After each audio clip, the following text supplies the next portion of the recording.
Hey guys, welcome back to another episode of Honey, We Need to Chat. It is so great to have you here.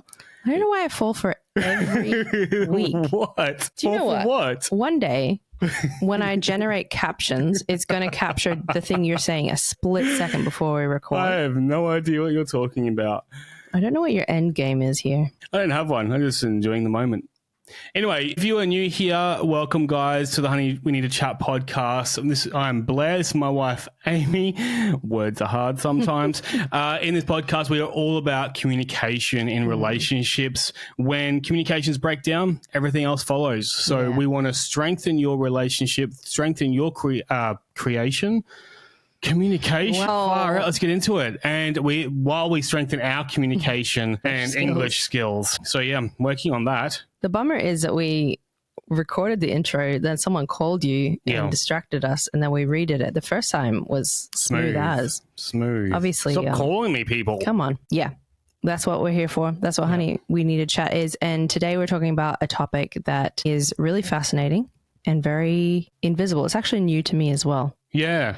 So with me, and I was really actually excited to get into this. So we're kind of doing a semi-series at the moment called the invisible struggles, or whatever the second word you want to call it. Invisible stuff. So invisible boundaries, invisible walls in a relationship, things that are probably might be hindering your communication or understanding of each other in a relationship. So the first episode we did on that was the mental load episode, and we're gonna like recap on that shortly. And this one today is the emotional load, which it's quite new to me too. But when we started exploring this, I'm like, oh man, this is again another one of those eye-opener topics. Yeah, so we discussed in season 1 mental load, and that was one of our most engaged with episodes because I think it's something people are hearing a little bit more about now, but it's also something that's not fully understood. And until you have the conversation, again, because it's invisible, you don't necessarily even know where you and your partner are at with that. And a lot of people were commenting in, writing in, reacting to that episode, saying it either blew their minds because they just had never thought about it before, or it put words to what they've been wrestling with and what they haven't been able to communicate with their partner properly.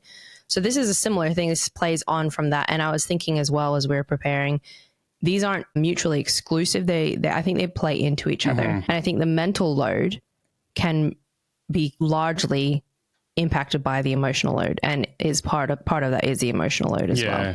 So they're not mutually exclusive. They're just another kind of dynamic that plays into this invisible load. Yeah, and breaking it down a step more for greater understanding of the load that happens to people that we carry around. Yeah. So as we mentioned, mental load is something where you're carrying a lot of the responsibility practically in the house. So you're carrying this ticking shopping list. You're carrying this ticking to-do list for what needs to happen with the kids, where they need to be when, what you need to be getting ready at what stage so you can get to the place in time, what's coming up on your schedule, getting them to and from appointments, balancing all of these things that there's very few physical outworkings of, but it's a big, huge balancing act going on inside. And so discussing the mental load is really important because one partner could be just rolling and rolling around with these things that the other partner has no idea. And there's a lot of space for hurt in that, because the person carrying a lot of it would feel exhausted, would potentially be reading the situation like their partner's not doing their fair share, their partner doesn't understand them. The partner that doesn't understand it and hasn't carried that might also be very susceptible to making comments or having reactions that are unhelpful because they're unaware of what's going on for them. And so there's tons of little pitfalls for ongoing bitterness. There's tons of little pitfalls for hurt, misunderstanding. And it's just, if you don't discuss it and you don't find a ground there as a couple, you don't find a practical way to work through that, then it's another one of those things where down the track, you're going to find yourselves more and more separate, more and more ships in the night, more and more not working as a team and that kind of thing. And so that's what mental load is lots of the practical things. It's the tasks and the mental stuff that sits behind tasks that happen in everyday life. The example that we used in our episode was, so for example, I could be trying to do something nice and say, I want to go do the grocery shopping. Amy, what's all the things that I need to get from the shops? That's putting a mental load onto Amy. Yeah, where you're like, oh, I'm doing the nice thing for her. Yeah. I'm going to the shops for her. Yeah. But really, that's one element of that task. Yeah. All the mental side of it is still sitting on my shoulders. And if not harder, because it'd be easier for me to not have to explain it to you and just go do it myself kind of thing. Yeah. So that's a mental load. And the emotional load is very similar, but it's the behind the scenes maintaining of the emotional well-being of the family, of the relationship. It's the behind the scenes emotional weight of the stuff that you're navigating as a couple, as a family, as a person. And when one partner is carrying most of it, it can create frustration, burnout, same sort of thing that we were talking about, resentment, unless you're able to have a communicata about it. Communicata, which means communicate. Communicate. That's our word that we made up. Well, we didn't make it up. It's actually Portuguese, we found out. But we thought we made it up. Blair coined that phrase many years after the Portuguese people did. Anyway, so today we're going to break down what emotional load is, how it might play out in a relationship, why it's so easy to miss, and really importantly, how we can rebalance that in relationships. Yeah. Please stick around for our reality check corner at the end of this episode, where we will be making this practical. We will be giving you some quick, easy, low maintenance things that you can implement into your relationship today. So stick around for that, because that's we're really excited about that segment, our new way to kind of break through just the podcast and actually make life impact. Yeah. And again, if you want to dig in deeper again, sign up to our Patreon, where we have exclusive episodes for our Patreoners, our chatters, as we call them. Exactly. Cool. So a few more examples of what emotional load is and how it might be playing out in your relationship is things like remembering birthdays, planning celebrations, which can be mental load too. Yeah. And that's where you were saying before about that, it feeds in together, right? So if we break this down then of those two things, so the mental load is remembering that they happen. The emotional load is about, okay, well, if I don't remember, how is that person going to feel? Are they going to feel rejected? There's a whole feeling behind the task. Yeah. I think that's the emotional side of it. And to go even further with that, because this is my Jam. Bread and butter. Jam, there we go. This is my spread of some kind. It's like, how would they feel if I forgot it? Then it's like, hang on. If we do it this way, this person will be upset. If we do it this way, this person will be upset. If I plan it now, I can't figure out this, and this, so I've got to wait. And the emotions of everyone, depending on who you are and how you function, it can become a really big, messy, sticky mess. So it's things like planning important celebrations, family gatherings, and making sure both sides of the family feel included, making sure there's no tension or preparing for the tension. It's things like being the one who holds a relationship emotionally. So keeping track of how connected you're both feeling, keeping track of how much time you're spending together and what maybe is off. Yeah, so there's that external, so out of the house sort of emotional load, but also your in-house. And this is where, going through the preparation for this is where I've seen you take that on quite a lot, Amy, is an emotional load is, if I'm stressed, if I've had a bad day, you take it on your shoulders so much. Well, how does that play out? I got to make sure that none of the kids annoy him because he's going to be, there's a whole emotional side of stuff on top of weight on you that you've put on yourself. So there's these two responses here that we're going to be talking through today is like, well, how do we, you work through not carrying that as much, but how do I work through being more aware of that and what I'm putting on the family too? Yeah, definitely. And I think this plays out in mental load, but maybe not so much because it's not so emotion based. But yeah, there's two sides to it. How much I'm inflicting on myself unnecessarily or in an unhealthy way, and how much I'm just taking responsibility for the things that are important and really vital to a relationship and balancing those things out, and then how the partner can support that. So yeah, one thing that we highlight as well is it can be anticipating your partner's needs, which is sort of what you've just explained. So you've had a crappy day, you've had a bad day, and everyone's chaotic in the house, or the house is not in a great state, or there's difficult things to talk about. I know there's times where I'm like, oh, I don't want to raise this other difficult thing on top of those things. So you're making sure they have the space to work through it. Also just making sure you're there to talk about it. You're someone they can vent to about it.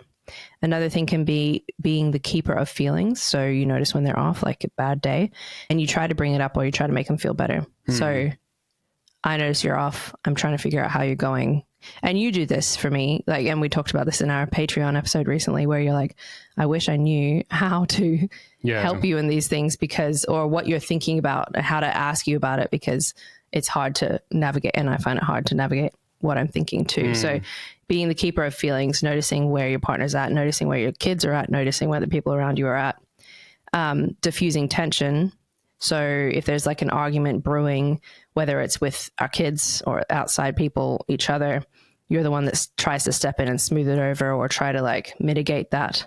Again, this is my bread and butter from upbringing, from childhood, something that I really struggle to know how to navigate well in every circumstance. Yeah. I just watch people's tension and I try to fix it.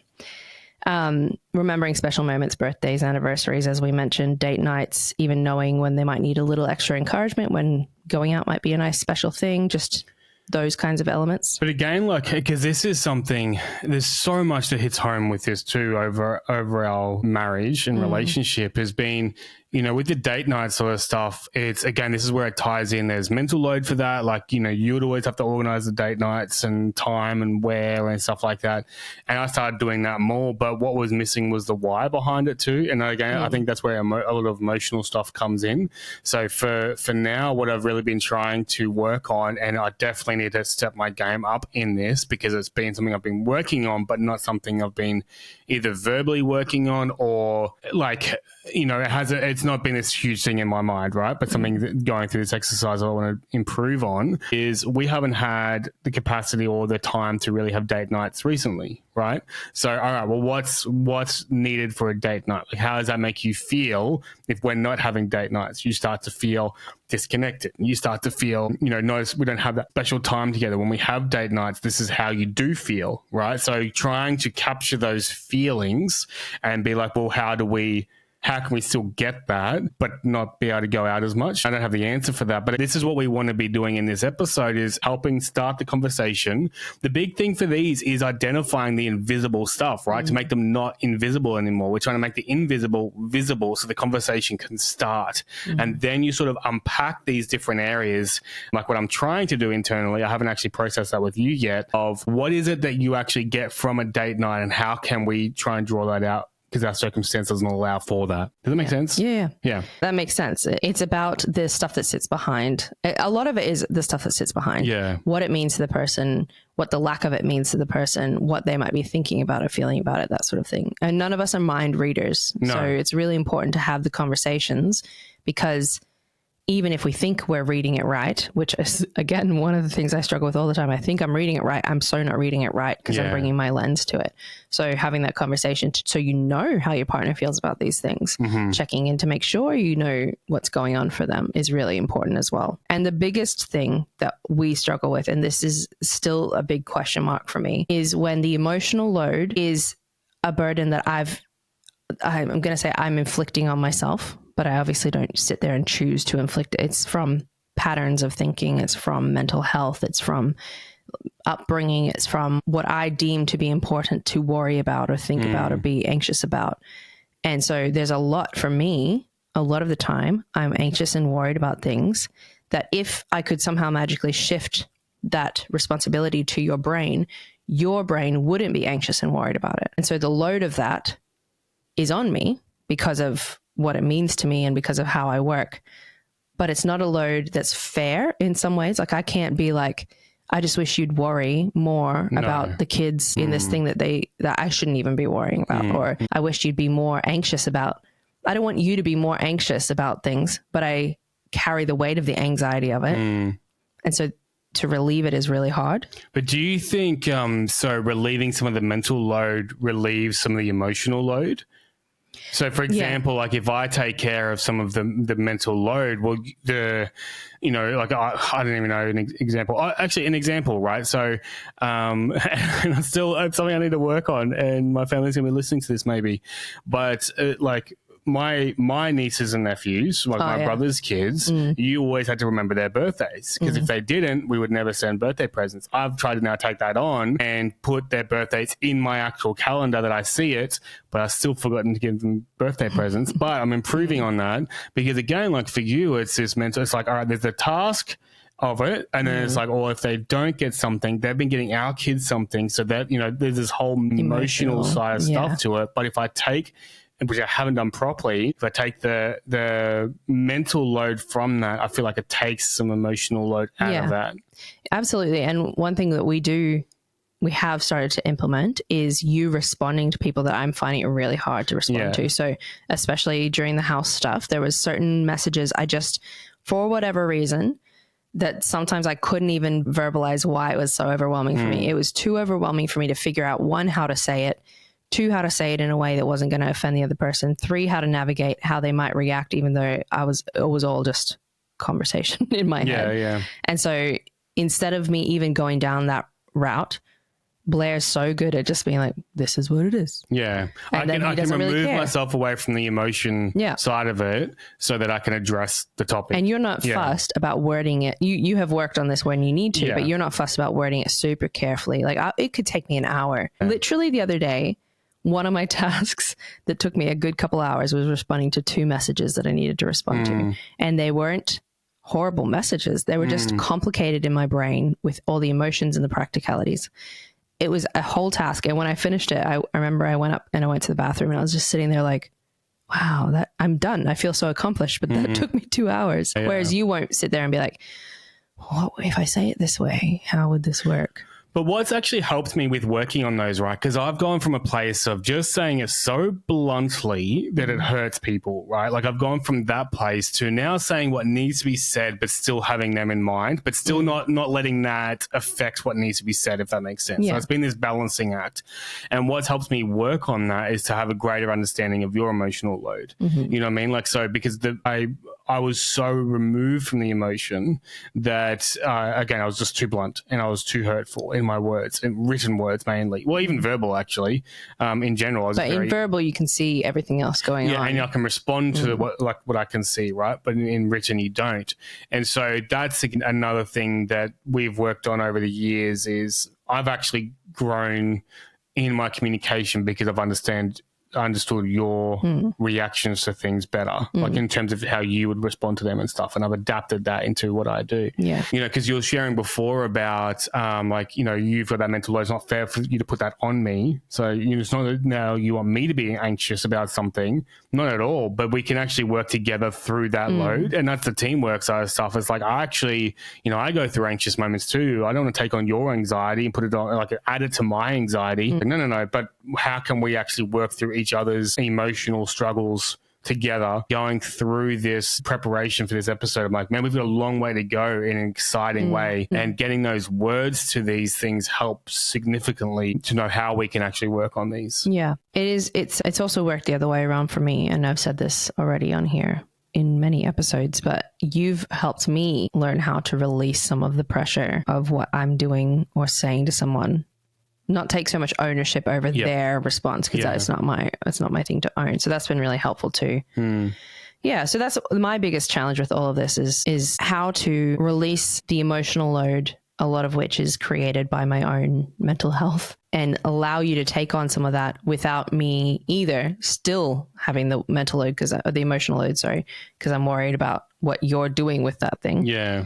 Or I'm worried about how little you're worrying about that thing, but also not just project all of my anxiety onto. That's my biggest challenge with it. So here are some ways to rebalance emotional load with some practical tips within your relationship. And one is acknowledge and name it. So sit down and actually talk about emotional labor. A simple, hey, I feel like I carry a lot of the emotional weight in our relationship, can be really eye-opening. And I think that's a really important conversation. I don't know if I would say it that way. Hey, I feel like I carry a lot of the emotional, but be more like, just explain how that feels to you.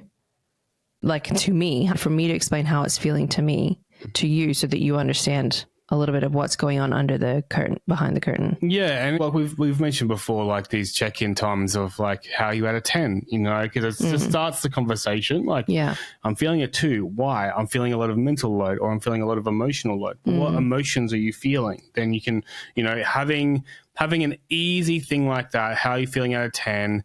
You know, emotional load, mental load. You know, having that attitude of curiosity. Just keep asking questions in a non-annoying way, but like being curious. Yeah. I think is really, really helpful. Exactly.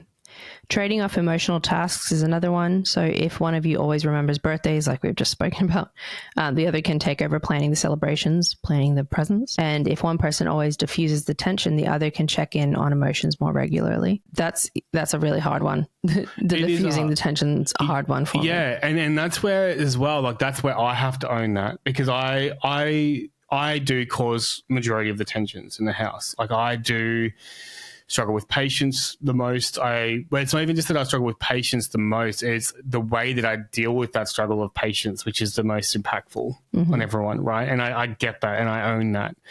So I have to keep working on that. So this isn't where it's just a matter of you just got to relax more. Well, no, that's not going to fix the situation. I need to address my things more, being aware of the emotional load that it does put on you. Because I see it. Like last night at dinner, I think it was, we were around the table and I was just getting so annoyed and frustrated that kids weren't just eating their food. They were, you know, falling off the chair and all this sort of stuff. I was getting cranky pants and I could see your response and I knew it. And I'm like, I need to work on this. This can't just be okay. You know what I mean? Because I know the baggage is putting on your shoulders and you're trying to then deal with the kids so it doesn't affect me. I'm like, no, I don't want that. I don't want you to have to deal with the kids so it doesn't affect me. I want you to want to deal with the kids because we need to deal with the kids, right? So it's either the kids don't need to be dealt with in that circumstance, and I need to relax, or it's like, why is it drawing so much attention away from you to actually deal with the kids? Does that make sense? Yeah. So just want to be really, really clear on that. It's not a matter of now this is, you've got the most emotional load right now, so you need to work on that.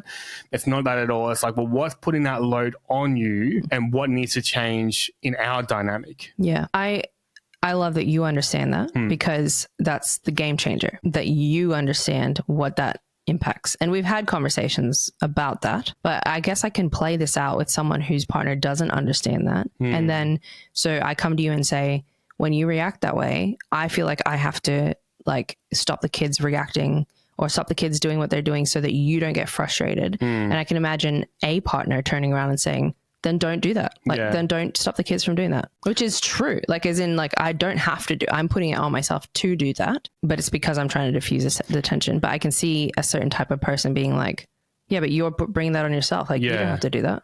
And so what we're going to do as well on this is on this topic, because we get that a lot too. It's like we might have one person that acknowledges the struggle or is aware of the struggle, and then another person that's either not willing to acknowledge it or just very confused about it and finds the self-reflection part really hard.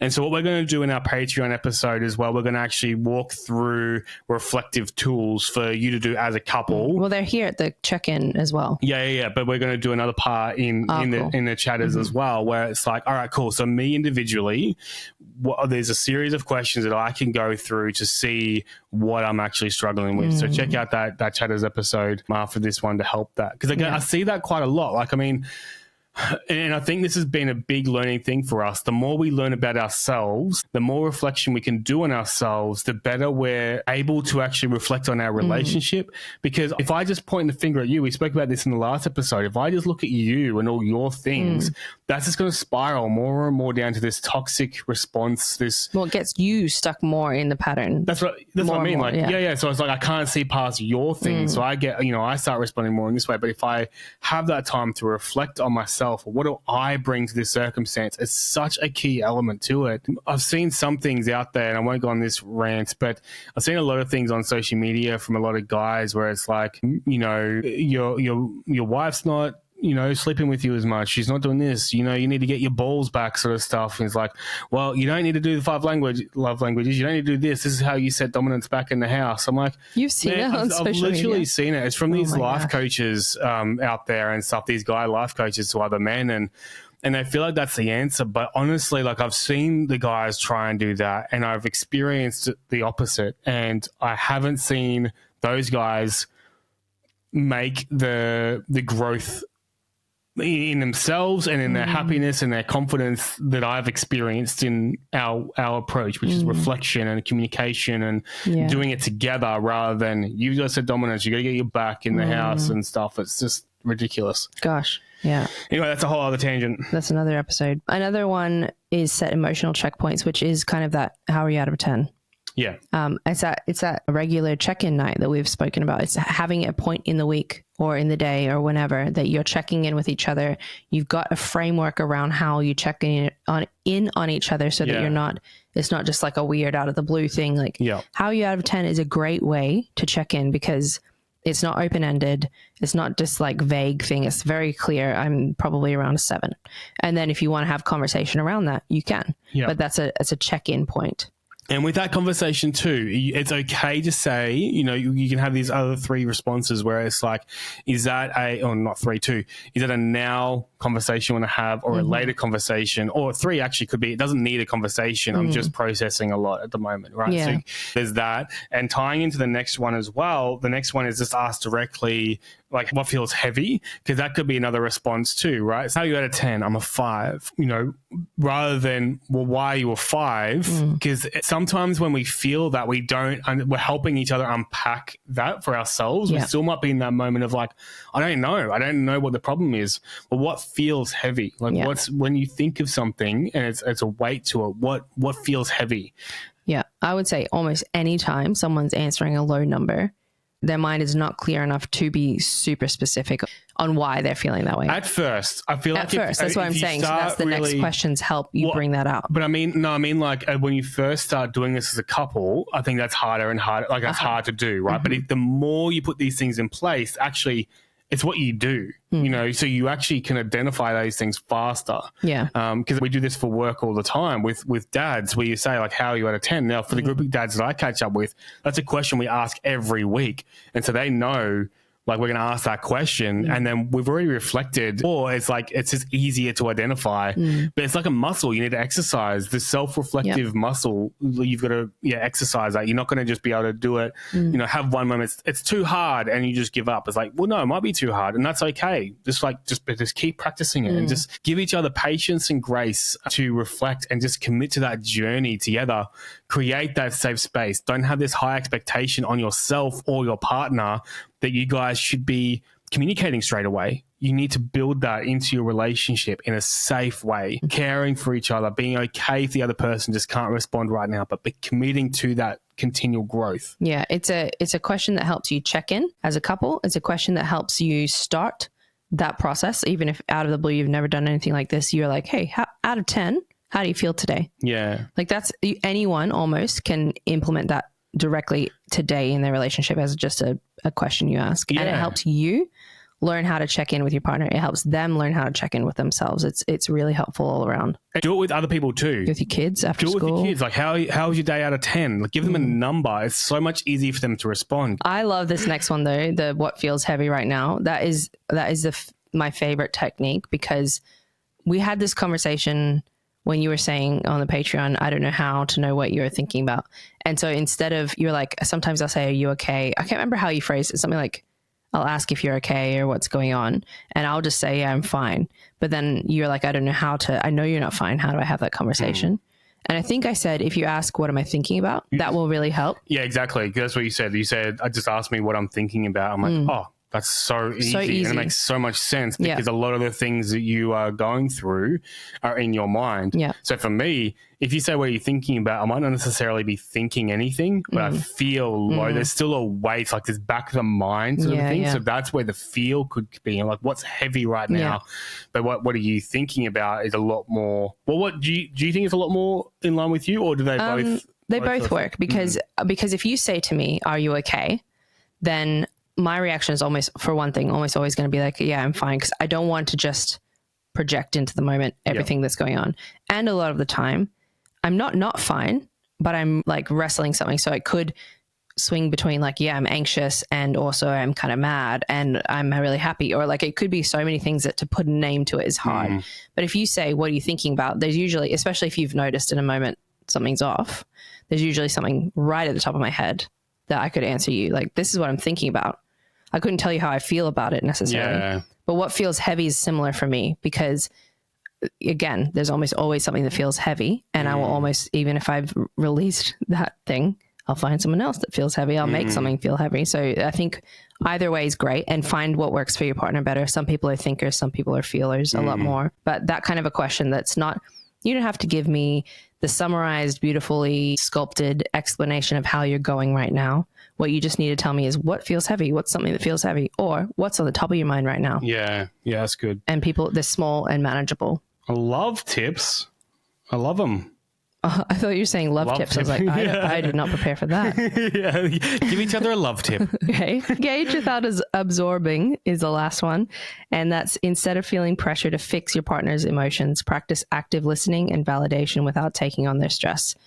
We've spoken about fixing it a lot this season, and it's a really important one. It's an important one to not be fixing it. I think that probably resonates most with you. And then for me, the part that resonates the most is without taking on your stress, because I will straight away do that. Yeah. So engaging actively without, and a lot of the emotional load, if you sat down with me and I explained it to you and I was just able to talk to you about it, a lot of it that would be enough of a support rather than necessarily taking it on. That active listening and not being alone in what I'm doing would be really helpful. I'll also say one of the things I've struggled with the most, because I am a worrywart. That's what I've been called my entire life. Yeah. That's one of my nicknames. I've never called you a wart. No, yeah. You've never called me a worrywart either. No. But I did used to get a response a lot as I would grow up from family, friends, and they were meaning well. Like, I'll be really clear. They didn't mean to be not well. But it was like my concerns were dismissed as, oh, you're a warrior. Like, you worry all the time. And this even happened recently with my mom and my sister had a horrible experience. They're okay, thankfully. But they got stuck in floodwaters. It's a whole story. I'm not going to dive into it. But I knew something was off. And I often do know things are off. And I knew something was off. And I was like messaging people, being like, have you heard from them? Have you heard from them? And my brother, very, very affectionately, I'll stress, was like, oh, my what did he call me? My warrior sister. As in warrior, like battle warrior. Warrior. And I was like, yeah. And I am. Yeah. But I feel silly about all of the stuff I carry. So I've struggled with knowing how to voice it, knowing how to be present in it without feeling like people will dismiss it because I'm an anxious person, or dismiss it because it's so unlikely, or dismiss it because, like, if they hurt themselves, they hurt themselves kind of thing. And so there's a dynamic there at play that I really wrestle with, without being made to feel silly, even if the person's not meaning to, about what I'm navigating. So listening without that kind of filter of like, yeah, but you don't need to worry about that. Yeah. That's great. It's not going to make the worry go away. Yeah. Does it feel good when you're right? It doesn't feel good when I'm right, because I mean, it feels good in terms of like, yeah, I'm not stupid. Yeah. But what feels bad is, because I think I've got some mental health stuff going on. I know I've got mental health stuff going on, and I'm trying really hard to like contain my anxiety in this space. When I'm right about something, all it does in my brain is like, see, you have to worry about these things. You have to be on top of everything. It's the same to like a smallest example of like, I'll see something on the floor. This is every single day. Things on the floor that are left there or something. And I'm like, if one of the kids runs at the wrong angle, they're going to slip on that and they're going to whack their head on the ground. And so I'll move it. But a lot of the time, 99% of the time, they're probably not going to have that exact scenario happen. So every now and then they do step on the thing, they do fall back, and they do whack their head. And so then I'm like, well, now I can never ignore that prompting because I'll know that I had the thought. And then anyway, that's a whole different. Yeah. That's a whole episode. Me's brain. Anyway, so those are some of the really practical ways to navigate this. It's absolutely starts the conversation. I think even just having those check-in kind of questions we raised as your introduction to that topic with your partner, if you're not sure how to raise it with them, I think it's really important. How we raised mental load was, I had seen the reel about the shopping list and I was like, look at this. This could be good for dad's group. And I showed you. And I wasn't really thinking the shopping list is the biggest issue, but instead of me being like mental load is something you don't like, you're not aware of and it's all on me, I introduced it as this is an interesting concept that's helpful for dads. And so you were like, your brain just opened to this whole topic. So instead of coming out and saying, these are the things you're putting on me, these are the things I do, these are the things you don't do, you can find easier ways to approach it. Explaining where you're at, having a check-in night, setting aside time like we spoke about in the last episode, saying, I'd like to talk to you about this thing. Can we chat tonight about just some of the emotional stuff I'm carrying or something, so that they're a little bit prepared. It's not out of the blue. It's not a finger pointing thing. These are invisible. So it is fair for a partner to not know what's going on for you until you've had this conversation. Another one is you guys could go through these episodes together. Yeah. We actually heard about people doing that this week. Yeah. And the mental load was a big one for them too. It's like they wrote in saying about they were both listening to it. And the guy's like, oh, is this how you feel? Like, is this what you're experiencing? And she's like, yeah. And it just opens up that conversation again, so, you know, there might be episodes that don't relate to you, but then there might be ones that are. So committing to that and like reflecting on each episode together could be something that's helpful as well. Yeah. I think they said they listen separately and then they come together and chat about it. Use this. That's what we said about mental load episode 2. I think we said just send it to your partner and say, this is a good podcast to listen to. Also, when I heard that, we heard it from someone else, right? So they didn't write in directly to us. I was starting to get really teary. I'm like, that was amazing sort of write-in. I was so encouraged. Please share with us. If these are impactful for you at all, it's so encouraging to hear how these episodes are impacting you, because otherwise we don't really know. We're just like, cool. We're just talking to a screen. Yeah, and that's fine. Like, you know, like we're happy to do this because, again, we're growing so much in this. But just to hear the impact it's had on others is incredibly encouraging. So please write in. Let us know. Put it on comments on our socials. Nothing's awkward to us in that way. Nothing's too much. Because I can guarantee you the majority of the stuff that you guys have struggled with, we have too. So, write in, man. We want to hear those stories. And just a little plug. Also, we'd love your reviews on podcasts as well. Apple Podcasts, at least. I think Spotify's got reviews. Whatever platform you're listening, if you really like the show, please pop a review up. It helps us a lot. It really helps us. Yeah. So now we're going to move into reality check corner. I feel like we need some kind of like Mission Impossible music or something. You're the editor. Oh, true. Do it. Reality check corner. And this is where we want to be able to right now, today, put things in place. You've heard an episode of this topic and maybe it meant something to you. Maybe it's not as applicable, but there are things you can work on in your relationship today. So that's what reality check corner is all about. And the first part of it is a prompt that you can use to reflect on yourself right now, on your relationship right now, or later when you think about it again. This question is, who in your relationship is carrying the weight of keeping the emotional peace, managing conflicts, and remembering special moments? And is it balanced? And I want to add to this as well, what's emotional weight does your partner carry? So take a moment to reflect on what emotional weight your partner carries the most for you, for the relationship. And this is something I wanted to talk about in this episode as well, because this was another one of those light bulb moments for me.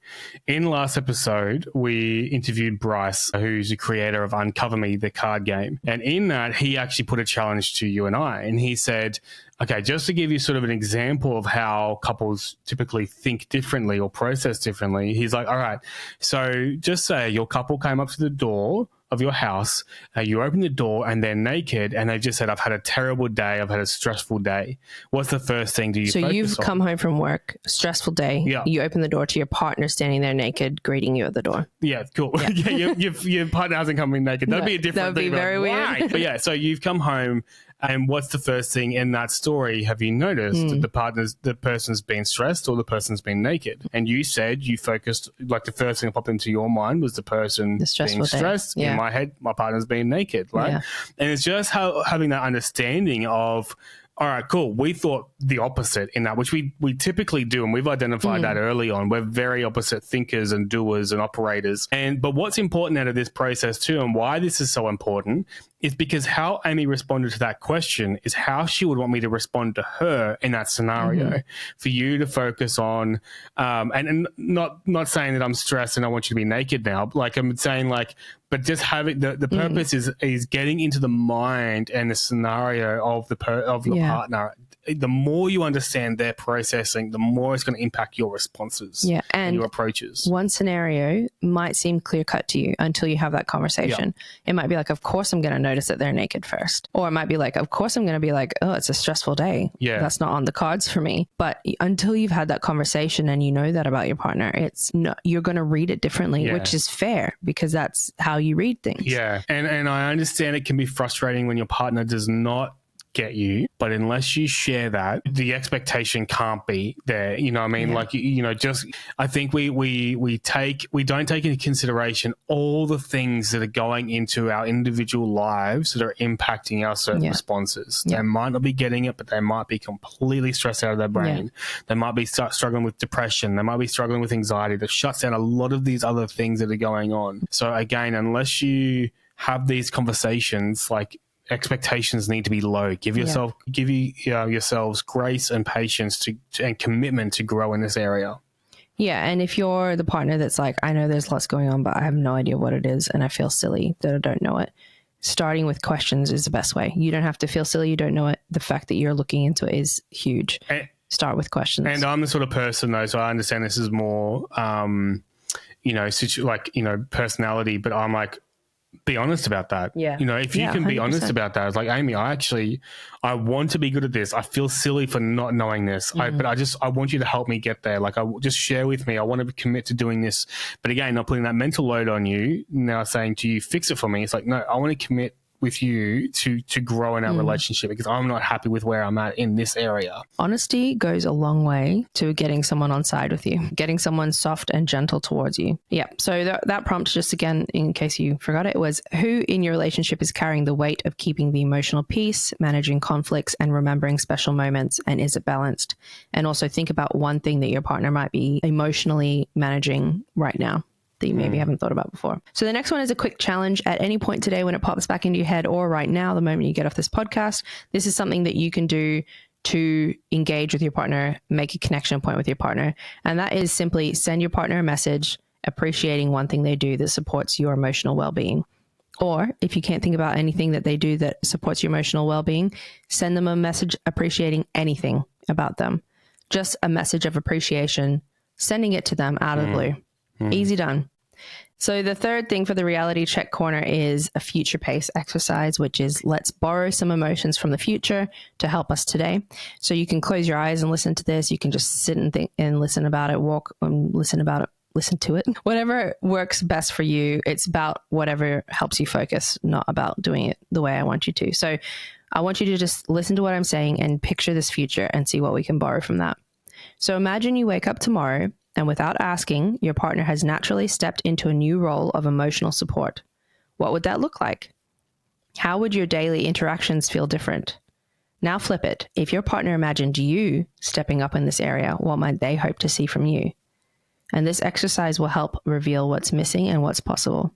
So we're going to borrow from that picture of this magical tomorrow when you guys wake up and suddenly you're both just perfect emotional support people for each other. What does that look like? What does that look like to you? And what would that look like to your partner? And that will tell you what maybe you're needing and what maybe your partner's needing. Yeah. So try these little check-ins, try this challenge, try this reality check corner. If you want, send it to your partner and have it as a discussion point like we mentioned. And let us know what you get from it. Let us know what your experience is with these challenges that we're putting out as well. We'd love to hear how they're going for you. And if you want to join in these conversations, join us on Patreon, where we will go through these together and where we'll do a deeper dive with the community there. And to close up, we just want to say that emotional labor is real, right? The emotional baggage is real. It's not about trying to, when you're going through this process, it's not about trying to keep score of who carries more or anything else like that. The reason for this process is to make those invisible barriers visible so you guys can commit to working on them together. Yeah. Thanks, guys. Thanks, guys. Good chat.